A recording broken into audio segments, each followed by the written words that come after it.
Olá pessoal, tudo bem? Nesse vídeo de hoje então eu queria falar um pouco com vocês, sobre quais são as oportunidades que as universidades nos propiciam, durante a nossa graduação.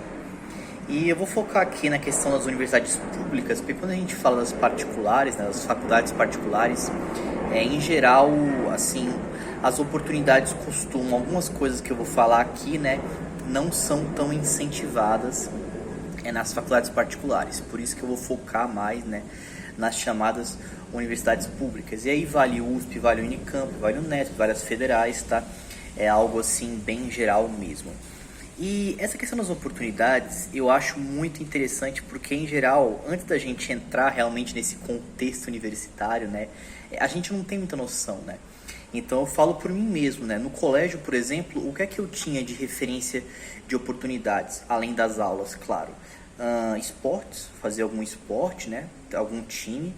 E Olimpíadas, seja matemática, física, química e por aí vai, Mas assim, se limitava a isso. Hoje em dia eu já vejo que alguns colégios, principalmente aqueles colégios com mais poder aquisitivo, já propiciam mais coisas para os seus alunos. Então eu já vi até, por exemplo, grupo de extensão em colégio, coisa que eu nem imaginaria, que existisse, mas que eu vi na prática, algumas pessoas me relatando.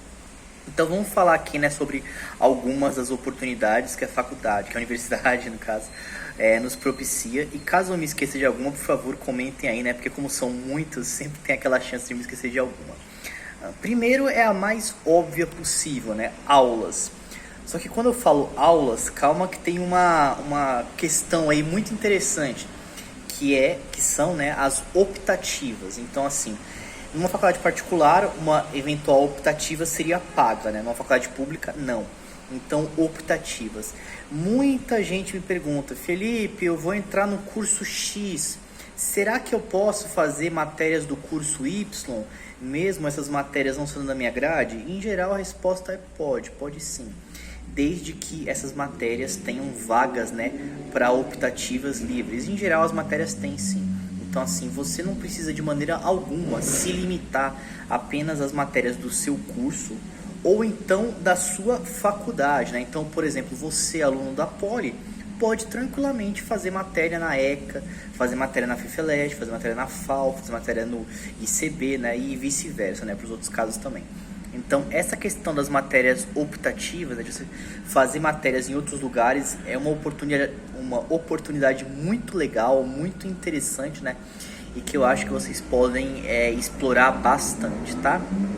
Outro ponto que eu acho também, assim, muito interessante, que não é tão atrativo para algumas pessoas, que é a questão das bibliotecas, Então, em geral, cada faculdade que compõe uma universidade, então vamos pegar aqui, por exemplo, a USP, a Poli, FAO, INE, FLESH, como eu já falei, tem a sua própria biblioteca. E essas bibliotecas, elas são integradas através de um sistema integrado de bibliotecas, que no caso aqui da USP a gente chama de CIB, mas que, imagino eu, cada uma das universidades públicas tenha o seu.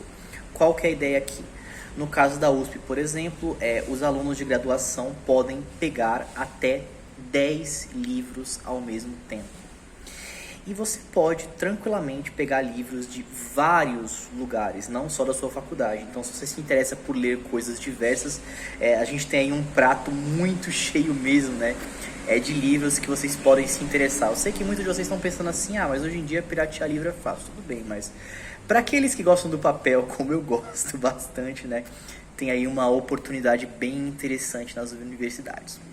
Outro ponto que eu sempre bati muito na tecla com vocês, grupos de extensão. E aqui também vai uma dúvida muito recorrente, que é o seguinte: você não precisa se limitar apenas aos grupos de extensão da sua faculdade. Então eu vou dar um exemplo muito legal, que é o seguinte, Aqui na Poli a gente tem, por exemplo, o Acapoli, o grupo de canto, da Poli. E ele é composto por diversas pessoas de diversas faculdades diferentes aqui da USP, Então você pode tranquilamente participar de grupos de extensão que não sejam necessariamente da sua faculdade. E olha, é uma variedade gigantesca de grupos de extensão, realmente bem interessante mesmo vocês correrem atrás, de grupos que sejam do agrado de vocês, e essa é uma oportunidade bem legal. Outra coisa também, já puxando esse gancho, né, do grupo de extensão, a questão dos grupos de esporte, né? Então, aqui na Poli, por exemplo, o pessoal tem grupo de tudo, né? Mas também eu sei que existem grupos a nível da USP que vocês podem procurar, ou então no caso a nível da faculdade de vocês. Então, os grupos os mais diversos de esportes possíveis, né? Futebol, vôlei, basquete, também tem, por exemplo, aqui a gente tem remo, tem canoagem, imagino que as outras faculdades também tenham, né? Muito interessante para o pessoal mais atlético aí, uma oportunidade bem legal mesmo, né? O que mais que tem de interessante? Também já falei, por exemplo, eventualmente de iniciação científica. Você não precisa se limitar a fazer iniciação científica com um professor que seja necessariamente da sua faculdade. E eu sempre dou esse exemplo. Eu, aluno que fiz minha graduação na Poli, fiz iniciação científica na física, né, com um professor do IF. Então isso daí também é uma oportunidade muito legal.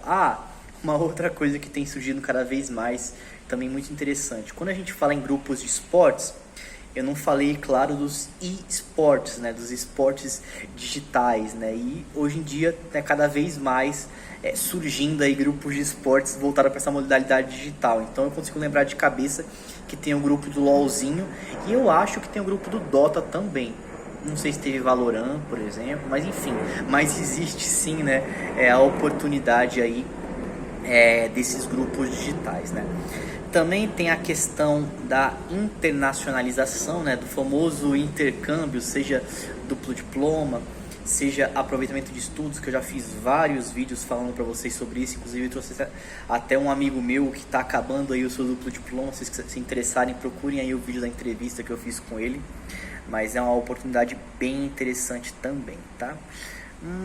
Não sei se eu consigo me lembrar de mais alguma coisa de cabeça, né? Puxando um pouco a sardinha, no caso para a USP, porque eu não sei como isso funciona nas outras faculdades, mas eu tenho certeza que isso também existe. Já me falaram que na Unicamp, por exemplo, tem algo parecido, né?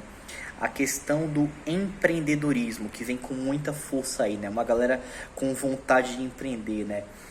Aqui na USP, por exemplo, fora a agência USP de empreendedorismo, que eu sei que a Unicamp tem a sua agência de empreendedorismo, e que eu imagino que as universidades federais também tenham algo parecido, né? A gente tem aqui o CIETEC, né, que é uma incubadora de empresas. Então muitas empresas ficam incubadas aqui no CIETEC, que é localizado dentro da própria cidade universitária. É uma coisa assim muito interessante, que poucos têm essa noção da existência dele, né? Então fica aí mais uma oportunidade para vocês que vêm aí com essa veia, com essa pegada, né, mais empreendedora, tá? Acho que eu não consigo me lembrar de mais nada assim fácil, mas caso eu tenha me esquecido de algo, por favor, alguém comente aí nos comentários, ou a gente vai conversando também para aqueles que tiverem mais dúvidas, tá bom? Então, era isso que eu tinha para trazer no vídeo de hoje. Espero que vocês tenham gostado dessas várias aí oportunidades, né? Se cuidem e até o nosso próximo vídeo.